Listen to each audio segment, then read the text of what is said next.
Halo teman-teman semua, selamat datang kembali di channel Kode Patra. Di video ini kita akan membahas tentang routing di dalam Next.js. Langsung aja kita mulai videonya. Buat teman-teman yang udah pernah develop React App, pasti kalian tahu yang namanya React Router atau library sejenis lainnya. Ya, karena emang di dalam React itu kita masih harus menggunakan library tambahan untuk routingnya. Nah, salah satu library yang paling terkenal itu React Router. Makanya di React itu dikenal dengan code-based routing. Jadi, kita masih menggunakan konfigurasi di dalam kode untuk routingnya. Nah, untuk di Next.js sendiri, kita nggak menggunakan code-based routing lagi. Kita menggunakan file-based routing. Jadi, dengan file-based routing ini, kita nggak perlu tambahan library, terus konfigurasinya juga lebih simple. Nanti kita akan lihat ya. Oke, sekarang gue udah ada di websitenya si React Router. Kita bisa ke overview-nya. Nah, di sini kita bisa lihat nih, konfigurasi yang harus dilakukan tuh banyak banget.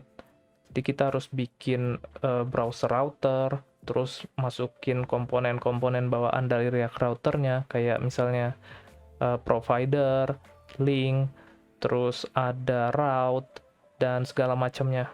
Dan ini gue waktu itu belajar pertama kali tuh kayak ribet banget. Jadi sebetulnya fitur file-based routing di dalam Next.js ini merupakan game changer sih menurut gue. Kita lihat gimana simpelnya nanti pakai file-based routing di Next.js. Kita balik ke project pertama kita. Di sini gue mau bersih-bersih dulu ya, karena ya biar enak aja gitu. Ini kita hapusin. Ini juga kita hapusin. Fontnya juga hapus aja. Terus homodules-nya kita hapus juga. Logo-logo kayaknya nggak perlu juga nih.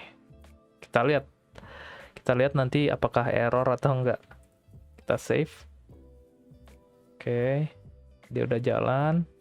Oke, masih bagus. Oh ya, dan satu lagi di sini gue udah bikin sebuah CSS baru, jadi kalian bisa kopas aja nih. Oke, selanjutnya kita ke index.js. Jadi index.js ini merupakan page pertama yang akan ditampilkan ketika kita membuka website kita. Jadi ketika kita buka localhost 3000, dia akan muncul di sini kan. Terus kita bisa bikin page baru, misalnya kita mau buat about page. Di sini kita bikin aja about.js. Terus kita kasih nama, misalnya about page. Ini kita buat dalam bentuk function. Ya, function JavaScript biasa ya. Terus jangan lupa di export dulu. Biasanya ini yang bagiannya kelupaan nih. Export default about page. Nah, di dalam functionnya ini kita bisa mereturn suatu komponen, misalnya div. Nah, di sini kita bisa isi h1 lagi. Apa nih? H1 bukan he.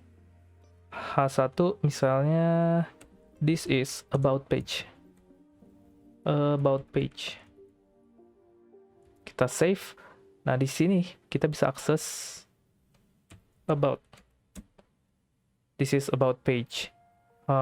Ini bahasa Indonesia, tapi kenapa ini bahasa Inggris ya? Kita ganti aja. Ini adalah about page. Selanjutnya kita juga bisa bikin sebuah nested route. Jadi misalnya di sini kita bikin new folder, portfolio. Terus kita bikin di sini index.js lagi. Kita bikin lagi function portfolio page. Terserah ya ini nama functionnya apa aja, bebas. Kita return div h1 lagi aja lah biar gampang. Ini adalah halaman portfolio. Terus di sini jangan lupa export default portfolio page. Oke, kita lihat hasilnya. Portfolio. Ini adalah halaman portfolio. Jadi kesimpulannya di sini kita bisa bikin sebuah folder Nah, jika di dalam folder itu ada file index.js-nya, maka file index.js-nya inilah yang akan pertama kali di render. Nah, di dalam folder portfolio ini kita bisa bikin nested route atau nested path. Jadi kita bisa bikin sebuah file lagi, misalnya project pertama ya, namanya apa ya, first.js. Kita buat function, jangan males, jangan kopas. First project. Biar keinget ya, kalian di awal tuh jangan males ngetik karena ini melatih muscle memory. Export default, first project. Terus di sini kita return div. Ini adalah project pertama saya.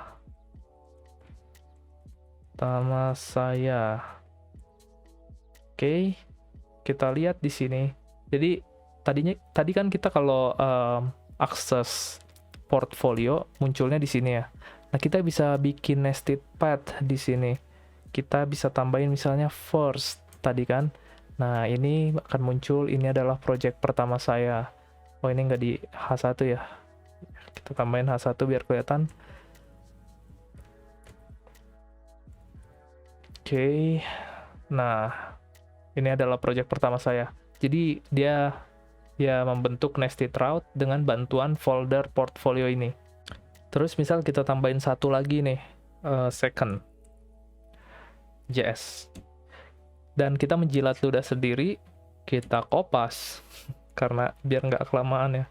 Cuma kalian kalau baru belajar harus ngetik biar melatih muscle memory. Ini adalah project kedua saya. Oke, kita lihat di sini second. Ini adalah project kedua saya. Jadi dia akan mencari, misalnya kita ngetik di sini first, dia akan nyari di sini ada nggak page first di dalam folder portfolio ini. Nah, misalnya nggak ada, dia akan menampilkan error. Misalnya kita buat third. Nah, ini error 404, this page could not be found. Jadi nggak ketemu page-nya karena emang kita nggak buat. Selanjutnya kita akan belajar tentang dynamic routes. Jadi misalnya kita bayangkan kita punya sebuah marketplace atau sebuah toko online lah. Jadi misalnya nama toko online-nya itu kodepatra.com. Nah, dia punya beberapa produk. Nah, kan di sini kita bisa melist produk misalnya berdasarkan ID-nya. Misalnya ID pertama segini-segini. Terus ID kedua misalnya gini. Nah, itu kan beda-beda ya ID-nya. Nah, kita bisa membuat functionality ini dengan yang namanya dynamic paths atau dynamic routes. Caranya gimana? Kita coba ke Visual Studio Code lagi. Di sini misalnya kita bikin folder baru yaitu products. Nah, di dalam products kita bikin lagi misalnya index.js. Function products page return div h1. Ini adalah product page. Kita export default, jangan lupa. Product page. Oke, kita lihat dulu, kita tes dulu ya. Ini berarti di sini products. Oke, ini adalah product page. Oke, jadi kita mau buat functionality kayak tadi ya. Tambahin gini-gini buat ID si ininya. Si produknya. Nah, di sini kita bisa tambahinnya itu pakai square brackets atau kurung siku ya. Jadi di sini kita kasih nama JS, tapi di dalam kurung siku. Misalnya produk, kan kita pengen pakai ID ya, produk ID. Nah, kita bikin lagi di sini page seperti biasa. Namanya misalnya produk Wish, salah ketik. Product details. Detailnya. Return div 1. Ini adalah halaman detail dari produk A misalnya ya. Export default product detail. Kita save. Nah, di sini misalnya kita tambahin gini, kita coba, dia akan langsung masuk ke halaman detail dari produk A. Kita coba lagi, misal masih sama ya halamannya, masih ke produk A. Nah, yang jadi pertanyaan, ini kan tadi ID-nya udah kita coba beda-beda ya, tapi kenapa dia masih di produk A aja? Gimana cara kita bedainnya? Nah, di sini kita bisa gunakan yang namanya use router, yaitu merupakan hook bawaan dari si Next.js. Oke, kita coba langsung ya. Jadi di product detail ini kita import use router. Nah, dia udah muncul nih di rekomendasinya dari si VS Code use router. Kita bisa gunakan langsung const router use router. Bagi teman-teman yang belum paham konsep hook, kalian harus belajar dulu ya di React.js. Jadi kita bisa bikin console log, terus router, kita bisa extract path name-nya, ataupun kita bisa extract query-nya. Kita lihat dulu ya hasilnya. Ini kita save, terus kita inspect. Kita ke console, kalau nggak kelihatan nih saya gedein. Oke. Jadi misalnya kita refresh. Nah, di sini kita berhasil mendapatkan produk ID-nya. Ditampilin di sini nih, produk ID-nya. Nah, bisa kita ubah lagi, misalnya produknya handuk. Ini nama produk ya, bukan ID, harusnya ID. Cuma biar lebih jelas gitu. Nah, handuk.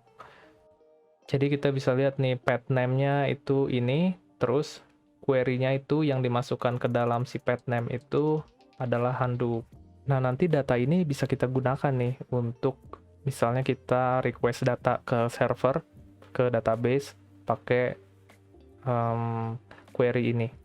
Oke, jadi itu merupakan basic dari routing dengan menggunakan file-based routing di Next.js. Kita bisa lihat kan di sini simple banget bikin routingnya. Kita tinggal bikin file-filenya, terus namanya kita sesuaikan dengan path yang kita inginkan. Bisa kita pengen products, ya udah kita bikin dia di dalam folder products. Jadi cukup sekian untuk video routing ini. See you in the next video.